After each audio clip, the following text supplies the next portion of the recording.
Monsieur Alain Berset, vous êtes président de la Confédération suisse. Merci d'être parmi nous ici aux Nations Unies. Le thème de l'Assemblée générale cette année est « Faites en sorte que l'ONU soit pertinente pour tous ». Donc comment la Suisse peut-elle y contribuer ?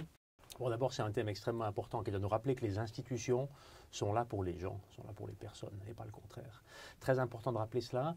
Et je crois que la Suisse peut apporter là une grande contribution, notamment avec notre expérience de la démocratie directe, notre expérience de la consultation, notre expérience de la discussion constante que nous menons dans le pays. Et je pense que ce débat, dans le fond, qui pousse à la participation est extrêmement important. Quel est justement le message de la Suisse lors de cette 73e session de l'Assemblée générale ? Alors, le message principal, c'est de rappeler que nous avons besoin d'une ONU qui soit fonctionnelle, qui soit forte, qui puisse répondre aux défis du temps. Et nous en avons particulièrement besoin parce que nous sommes un État assez fort sur le plan économique, nous sommes un État reconnu sur le plan international, nous sommes très ouverts et nous avons besoin de règles internationales claires. Nous avons besoin d'une stabilité sur le plan international, nous avons besoin de la paix sur le plan international et ça, c'est l'ONU qui peut nous l'apporter. C'est vraiment l'histoire du XXe siècle qui nous le rappelle constamment. Et quelles sont vraiment les priorités pour vous, ici, en étant ici? Alors, les priorités pour nous, c'est d'abord, dans le fond, de rappeler l'importance des institutions. Nous avons bien sûr le Conseil des droits de l'homme à Genève, une institution très importante, également d'apporter un soutien à la Cour pénale internationale, une institution d'une très très grande importance.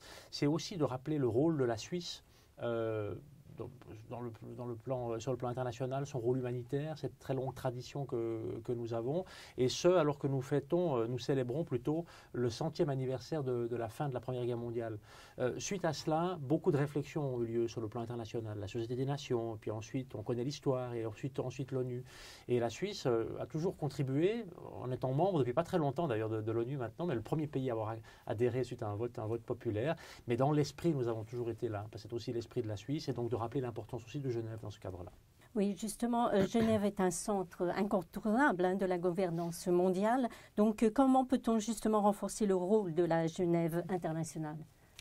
Je crois que nous faisons tout ce que nous pouvons pour soutenir le rôle de la Genève internationale. Nous sommes très heureux, très fiers aussi d'avoir ces organisations internationales à Genève qui s'occupent de domaines qui sont très proches des gens. Moi, je suis très proche aussi de l'OMS, par exemple.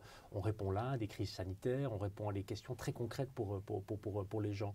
Et nous souhaitons continuer cet engagement, faciliter le travail. Le rôle de Genève, c'est aussi d'offrir des plateformes pour la discussion, pour le dialogue, pour les pourparlers de paix. Et nous souhaitons nous engager fortement dans ce cadre-là. C'est aussi notre tradition et notre histoire. Vous venez justement d'entendre le discours du président Trump. Vous avez quelques réflexions, quelques commentaires justement sur son discours? D'abord sur le fait qu'il tienne un discours de plus de 40 minutes devant l'Assemblée générale. Un signal très positif. La participation au débat général, d'apporter des avis, ils doivent être différents. La diversité, elle n'est pas importante seulement entre les gens, entre les pays, elle est aussi importante dans les avis. Il n'y a que dans une diversité d'avis qu'on va ensuite pouvoir mener un débat et chercher ensemble une solution. Alors pour ne pas vous le cacher, il y a beaucoup d'éléments d'analyse que je peux partager sur ce qu'il a dit, sur le problème que pose la migration illégale, le problème que pose le trafic d'êtres humains par exemple. Il y a d'autres analyses que nous ne partageons pas, la fin de la globalisation, je crois que c'est pas ce qu'on voit dans le terrain et dans le monde aujourd'hui. Et ensuite, sur les réponses, eh bien, je crois qu'on diverge un peu. On diverge un peu, mais parce que les pays ne sont pas comparables. Et ce débat doit avoir lieu. J'ai trouvé intéressant cette contribution. Maintenant, la question, c'est de voir comment est-ce qu'on en fait quelque chose sur le plan international qui soit constructif. Et là, c'est notre rôle à tous, y compris, bien sûr, celui des États-Unis. Monsieur le Président, merci beaucoup. Merci à vous.